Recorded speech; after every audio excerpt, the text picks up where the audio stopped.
Централен дневник на К1. Добро вечер. Еве ги настаните на денот. Започнуваме веднаш. Гледајте не. Поради експлозија на телевизор до темел изгоре куќа кај варналиите. Освен материјална штета, нема човечки жртви. На електронско јавно наддавање ќе бидат ставени 10 градежни парцели во Свети Николе. Во 2015 година во општините Велес, Чашка и Градско собрани се 4377 крвни единици.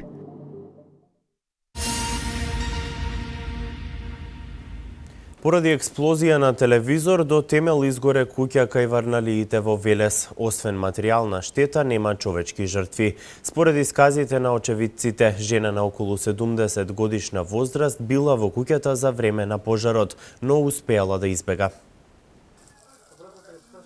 До темел изгоре куќа во Велешката населба Варналиите на улицата Благој Јосмов.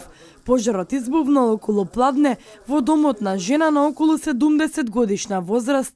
Несреќата најверојатно е предизвикана од експлозија на телевизор. Според исказите на комшиите, старицата во моментот била во куќата кога на гости била и нејзината ќерка. Пожарот ја зафатил соседната соба од онаа каде тие седеле, па успеале да им избегаат на пламените јазици. Нема повредени, но според очевидците, гледката била страотна. И оттаму трчанката која дојдов, се гореше. Се гореше. Пламен имаше многу. Жената беше надвор, ја изнеле. Трчам да помогнам, гореше куќата, многу гореше, превише гореше. Го спасиме и ва куќа, и уште една куќа натај, мора да ги спасиме. И покрај сообраќајниот хаос на кој наишле, пожарникарите брзо одговориле на повикот. Среќа во несреќа е што не дозволиле огнот да ги зафати и соседните куќи, иако тие се буквално залепени една до друга, особено во овој дел од градот. Со две линии, значи ги заштитивме околните куќи и успеавме да го локализираме пожарот само со оштети една куќа. Тоа се случи од експлозија на телевизор и се случи запалување. Значи помогнаа и граѓаните, не пречекаа, не усмерија посокаците како да се движиме и мислам дека работата е завршена успешно со една куќа изгорена. Како и при слични интервенции, овој пат главен проблем при гаснењето на пожар е недостатокот од хидранти за вода. За да се локализира огнената стихија, пожарникарите низ тесните улици морале да влечат и по 400 метри долги црева. На електронско јавно наддавање ќе се продаваат 10 градежни парцели во Свети Николе. Локацијата е атрактивна, затоа се очекува голема заинтересираност кај правните, но и физичките лица. 10 градежни парцели во Свети Николе се ставени на продажба преку електронско јавно наддавање. Со оглед на тоа дека локацијата е атрактивна, се очекува голема заинтересираност и кај правните и кај физичките лица. Неофицијално, за овие парцели голема заинтересираност имаат и странски фирми, кои својот бизнис сакаат да го развиваат токму во Македонија. Во прашање се 7 градежни парцели, од кои 6 се со мало стопанство, а една е за мали и комерцијални деловни дејности. Значи, пријавањето ќе трае до 3.2.2016 година до 23.59. На тоа јавно наддавање може да се пријават сите заинтересирани правни и физички лица. Со продажбата на овие парцели се очекува развој на индустријската зона, отварање на нови фабрики, нови вработувања и подобрување на економскиот стандард. Пријавите за учество на јавното наддавање може да се достават најкасно до 3 февруари 2016 година.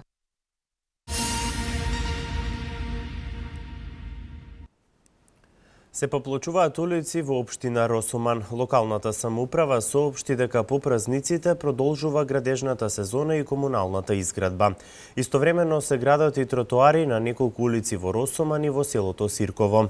Од буџетот на општина Росуман за уредување на улиците беа издвоени 5,5 милиони денари, соопштуваат од општинската служба за информирање. Зголемено е производството на фуражните култури, а покрај тоа зголемен е и приносот. Субвенционирањето на системите капка по капка дава резултати и земјоделците се повеќе ги користат и вложуваат во нив самостојно, па дури и без поддршка од државата.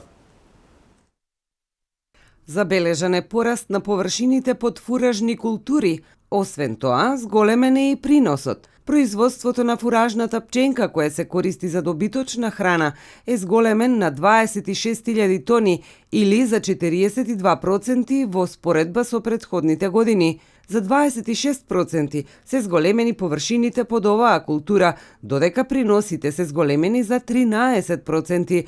Фуражните култури опфаќаат само 11% од засеаната површина, што е ниско ниво за разлика од земјите со развиено сточарско производство, каде што овој удел изнесува скоро 40%. Субвенционирањето на системите капка по капка дава резултати и земјоделците се повеќе ги користат и вложуваат во нив самостојно, па дури и без поддршка од државата.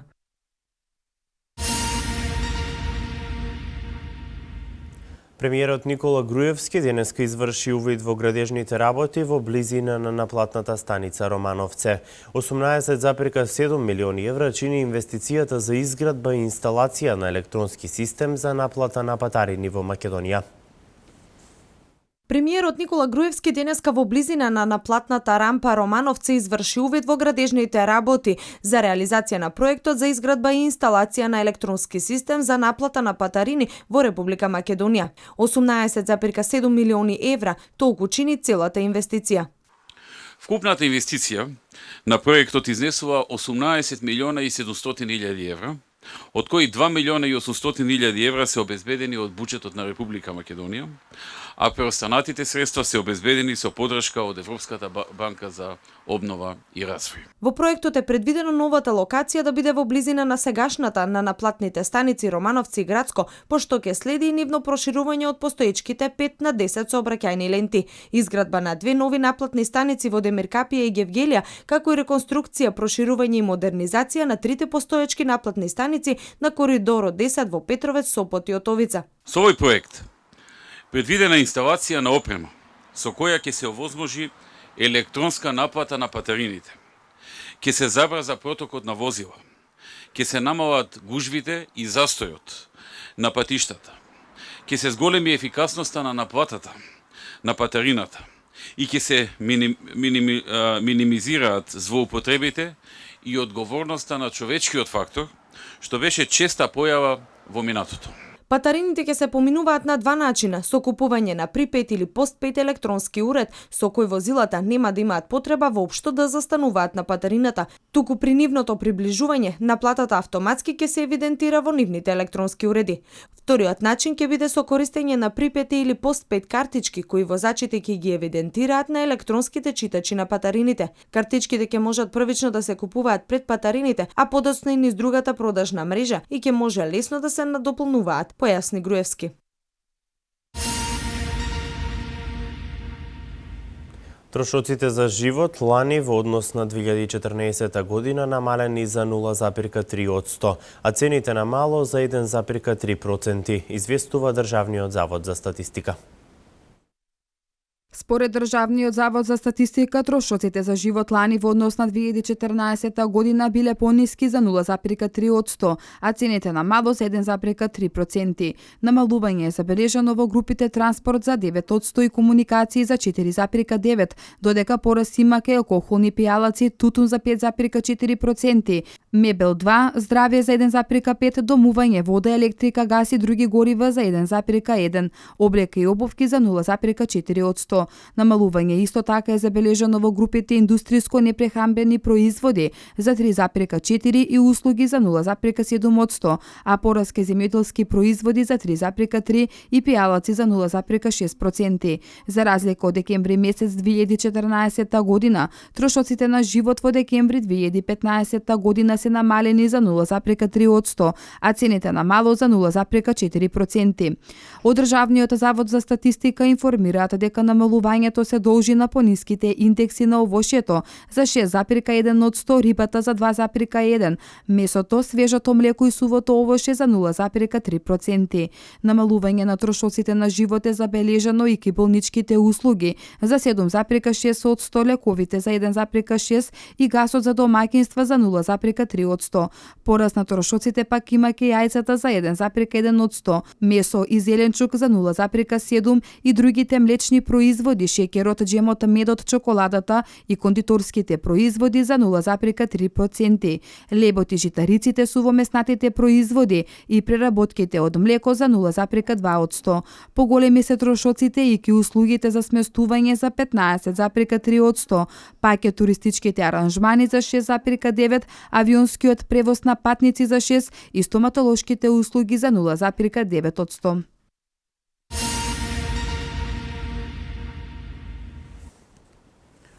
...4377 крвни единици се собрани минатата година во општините Велес, Чашка и Грацко, информираат од Општинската организација на Црвениот крст. На 12 јануари ќе се одржи првата крводарителска акција во Велес за оваа година. Во 2015 година собрани се 4377 крвни единици во крводарителски акции во општините Велес, Чашка и Грацко, информираат од Општинската организација на Црвен крст Велес. Остварени се вкупно 235,2%, односно надфрлен е планот за 135,2%. 1247 крвни единици се собрани во 30 крводарителски акции, кои ги организираше Црвениот крст, додека останатите се собрани во одделението за трансфузија во Велес. Станува збор, реков, за една мощна, успешна година, во која што доминираат младите со дарувањата и верувам дека ќе продолжиме така и во наредната година. Висока е свеста на граѓаните за дарување на драгоцената течност, вели Маджаров. За целата 2016 година планирани се 27 крводарителски акции да се организираат, меѓутоа од досегашната пракса во текот на годината се јавуваат иницијатива од повеќе средини, така да верувам и како број на крводарителски акции дека ќе се натврли и таа бројка во текот на 2016 година. На 12 јануари ќе се одржи првата крводарителска акција за оваа година. Истата ќе се изведе во ликовниот салон. Дневните температури пролетни, иако е зима. За граѓаните ваквото време оди во прилог на домашниот буџет. Велат помалку се троши за затоплување на домот, но за хронично болните ова е проблем. Зима е, а дневните температури се пролетни. За граѓаните ваквото време оди во прилог на домашниот буџет. Велат намалени се трошоците за затоплување на домовите. Живата во термометерот напладне денеска во Велес се искачи до 6 степен. Да ми се заштедува, ја да ви кажам, право има заштеда.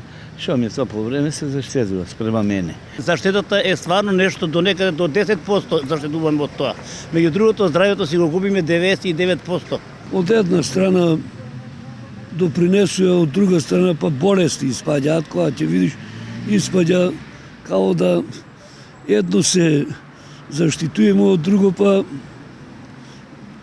испаѓаат па други болести што викаме. Големата температурна разлика помеѓу утринската и дневната температура е причина за здравствени проблеми кај хронично болните луѓе. Промените на атмосферскиот притисок предизвикуваат промени во кај пациенти, хронични пациенти кои што страдаат од висок крвен притисок со осцилации во крвниот притисок и тие се наши најчести пациенти. Температурните промени се причини за зголемен број на лекарски прегледи на детското одделение во општата болница. Со зголемување на температурите се зголемија и бројот на дечиња заболени, најчесто вирусни горно-респираторни инфекции, фебрилни состојби и за празници со доста работа, за жал доста болни деца, амбулантски и болнички, што се надеваме дека со наша поголема залагање ќе завршат сите добро. Синоптичарите за деновите од викенд предвидуваат време слично како и денешното. Можни врнежи од дожд се најавуваат за во недела, но не и пат на дневната температура.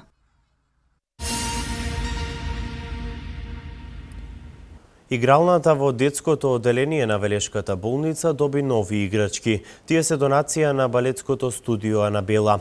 Ова не е нивна прва донација. Пред неколку дена на 3 социјално ранливи семејства им поделија хуманитарни пакети храна. Нови играчки доби игралната во детското оделение на Велешката болница. Тие се донација на балетското студио Анабела. Велат, ова не е прв пат да донираат. Целта била кај децата да се поттикнат хуманите вредности. Ние настапуваме на сите хуманитарни манифестации во градов каде што сме поканети, значи ниедна покана немаме одбиено и ова се деца кои што веќе се подолго време, по 7-8 години во Анабела и знаат како е да донираш, редовно донираат. Оваа донација по вредност може би е мала, но пораката која сакаат овие дечиња да ја испратат е огромна, вели доктор Василев. Вредноста може би на донираните играчки не е голема, меѓутоа пораката е огромна што се испраќа со овој хуманитарен гест на оваа група. Тоа значи дека хуманитарноста е доблест која што треба да се негува, да стане традиција во сите сегменти на нашето општество. Да им помогнеме на нашите мали другарчиња кои се на лекување во болницата, деновите позабавно да им минуваат. Ова е одговорот на дел од дечињата, кои новите играчки ги редеа околу новогодишна делка. Ги донираме бидејќи сме хумани и се учиме да бидеме хумани. Ние денеска донесовме служувалки за малите деца за да можат да се научат. Донесовме камиончиња малецки, коцки донесовме и секакви други разни работи за децата што се болни. Денешната е втора хуманитарна акција на балетското студио. Пред неколку дена на 3 социјални ранливи семејства им поделија хуманитарни пакети. Средствата за реализација на двете акции ги обезбедија од продажба на карти за новогодишниот концерт.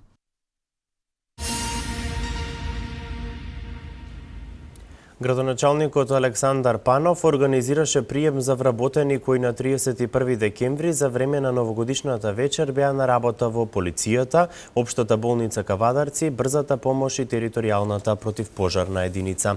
На традиционалната средба Панов во име на граѓаните и негово име им изрази благодарност на лицата кои беа на своите работни места, при што им додели скромни подароци, рачни часовници и уметнички слики. На вториот ден од Божик гости на Панов беа докторите Бранко Поповски и Билјана Еленова од гинеколошкото оделение при Општата болница Кавадарци. Потоа докторите Горан Колевски и Ристе Стојановски од брза помош. Благодарност за будноста во новогодишната ноќ им беше изразена на Видан Златев од територијалната противпожарна единица, како и на Трајче Ристов од полициската станица од Општа надлежност Кавадарци. Инаку новогодишните и божикните празници во Кавадарци мина мирно, без посериозни нарушувања на јавниот ред и мир. Според листата што ја објави Forbes, Македонија се најде на 39-то место како лидер за водење бизнис во регионот. Наскоро Центар за трансплантација. Ова се вестите од Македонија. Кон крајот на годината Forbes ја објави листата на најдобри земји за бизнис. Македонија се најде на 39-то место пред Србија, Албанија, Бугарија, Хрватска, Црна Гора и Босна и Херцеговина. Словенија е на 20-то место, Соединетите Американски држави на 22-ро, Австрија на 28-мо, Унгарија 42-ра, потоа од 44-то до 46-то место одат поред Романија, Бугарија, Хрватска, Црна Гора е 49-та, Грција на 50-то место, Албанија 69-то, Босна и Херцеговина 78-ма, а соседна Србија е дури на 83-то место. На листата на Forbes најдобри земји за бизнис има 144 земји, а на основа на 11 критериуми, меѓу кои се право на имот, иновации, данок, технологија, корупција, слобода, заштита и безбедност на инвеститорите. Податоците се користени од објавени извештаи на следниве организации: Freedom House, Heritage Foundation, Property Rights Alliance, Transparency International, World Bank Group и World Economic Forum.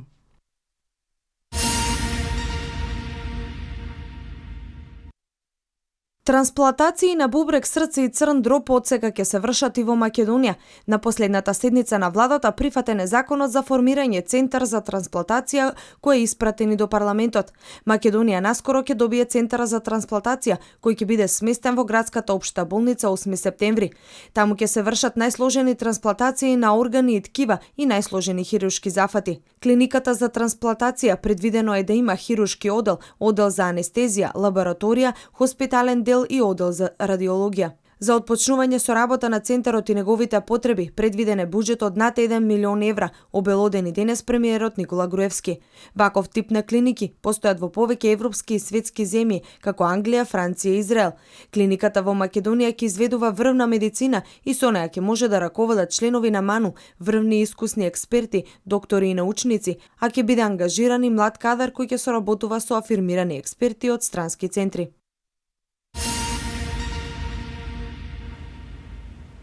Ситуацијата со поплавите во Косово не е алармантна. Пожар во Австралија. Ова е светот денеска. Ситуацијата со поплавите во Косово не е алармантна, изјавил синоќа директорот на Центарот за вонредни состојби Махир Хасани. Најголема штета од поплавите била во општините Малишево, Сува река Глоговац и Ѓаковица, велат од Центарот за вонредни состојби во Косово, но додаваат дека ситуацијата не е алармантна и оти човечките животи не се загрозени. Одделни медиуми јавија дека материјалната штета врз стамбените објекти е огромна, а дека дождот блокира голем број патишта и возила и загрози човечки животи. Хасани вели дека ситуацијата е под контрола и оти Центарот за вонредни состојби и надлежни одделенија во општините соработуваат и имаат план на делување во вакви состојби.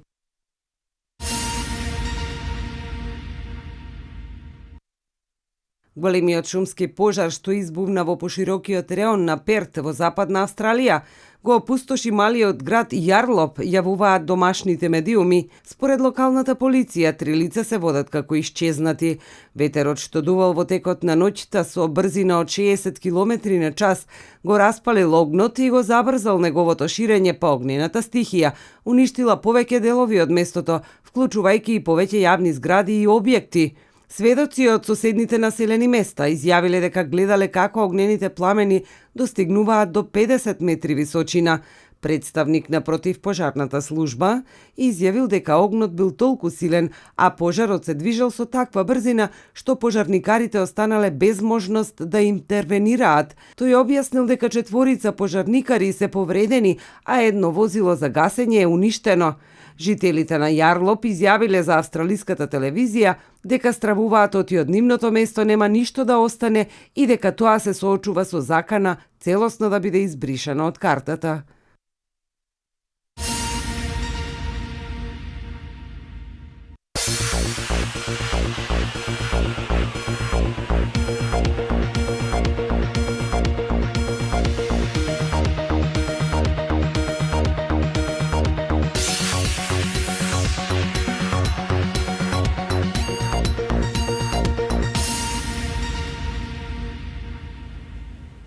Купот на Македонија ќе се игра во Гевгелија, украдена дел од опремата за Европското првенство во ракомет. Ова се спортските вести.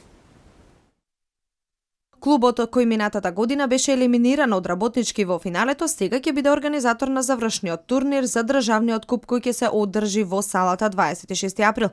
Кошаркарите на Кожув ќе имаат прилика да му се одмаздат на деветократниот освојувач на купот, а воедно и најтрофејниот кошаркарски колектив за елиминацијата во Хуавеј Суперкупот пред почетокот на сезоната, а и за поразот кој им го нанесе во финалето минатата сезона.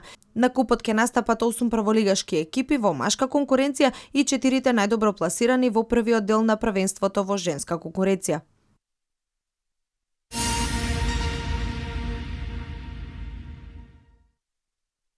Ракометарките на ЖРК Вардар на самиот почеток од јануари почнуваат со главната фаза од Лигата на шампиони, па утре на домашен терен ќе го пречекаат составот на ЦСМ Букурешт. Црвено-црните се свесни дека за добар пласман во групата не смеат да си дозволат кикс на настапите пред своите гледачи, па со надеж дека ќе имаат силна поддршка од трибините, тие најавуваат добра игра и нов триумф во елитното европско надпреварување.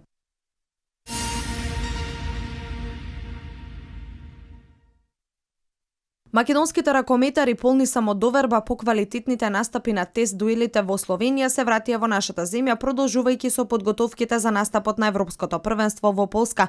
Селекторот Ивица Обрван веќе ги активира финалните тактичко-технички подготовки на националниот тим низ максимално позитивна атмосфера, одработувајќи го и денешниот тренинг. Нашите репрезентативци пред заминувањето во Полска на 10 и на 11 јануари ги очекуваат и последните два пријателски надпревари против селекцијата на Црна Гора.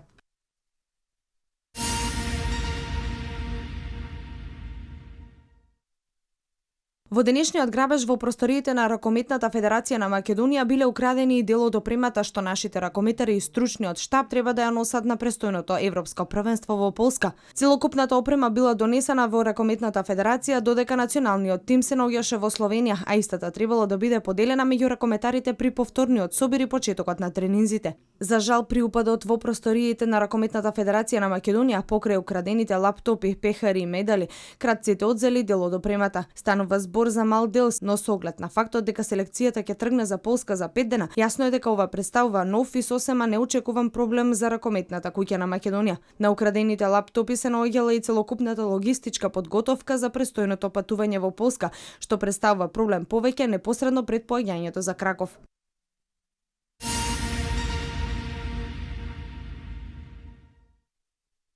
Шефот на стручниот штаб на хрватскиот шампион Динамо од Загреб, господинот Зоран Мамик, го посети раководството на фудбалскиот клуб Вардар. На заедничкиот состанок се разговарало за реализацијата на бројните потенцијални развојни проекти со кои би требало да бидат удрени темелите од новите поглавја,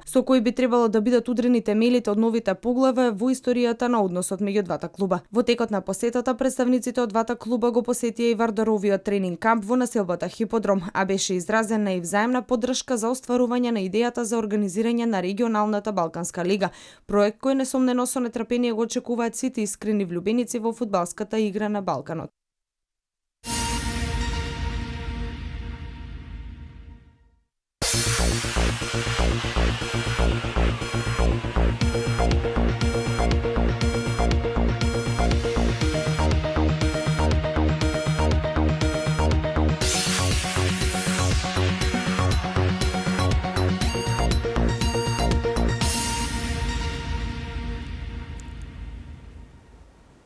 Денеска имаме променливо облачно и посвежо време. Температурата во интервал од 7 до 13 степени. Какво време не очекува викендов, дознаваме од деталите за временската прогноза.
Ова беше се за денес. Останете и понатаму со нашата програма. Пријатно!